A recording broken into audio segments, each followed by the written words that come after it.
Yun nga mga kalapatid, so good morning sa inyo. So ano na tayo ng umaga, magpapakain. So bago tayo magpakain, so magbabinder muna tayo ngayong Webes kasi ito ang routine natin. So gaganyan muna natin,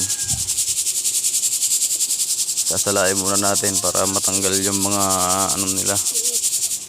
So lalagyan natin dito.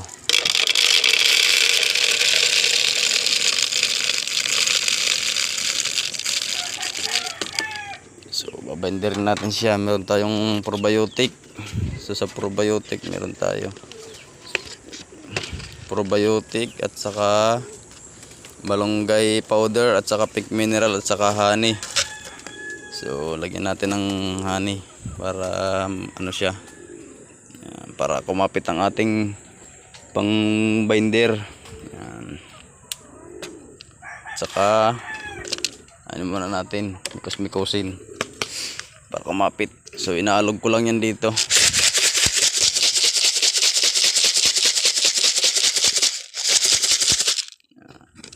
So lagyan natin ng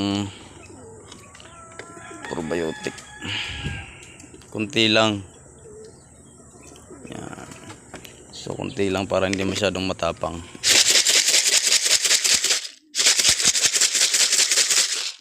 Yan. So yan, oh. So lagyan natin ng malunggay. Lagyan natin ng malunggay yan. Yan.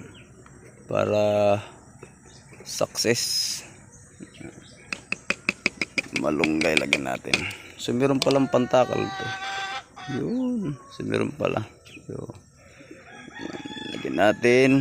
At saka pink mineral. Lagyan din natin ng pink mineral. So yan ang pink mineral.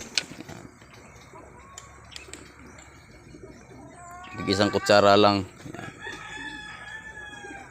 Dagan natin para sakto. So ang nagsabi lang sa akin ito ng pink mineral si Boss Alan. So idinagdag lang natin to sa ating sistema. Maganda naman ang resulta kasi ano hindi pa naman tayo nawawalan ng training. Lagi tayong kumpleto. So halo-haloin natin. Hindi pa naman tayo nawawalan ng training. Lagi namang kumpleto tayo.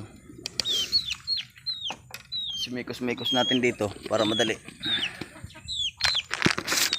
Takpan lang natin.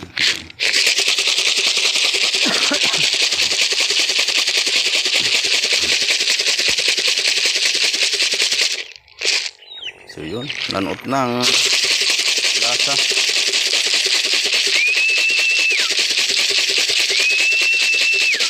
Yan. So may pink mineral tayong pinutuka.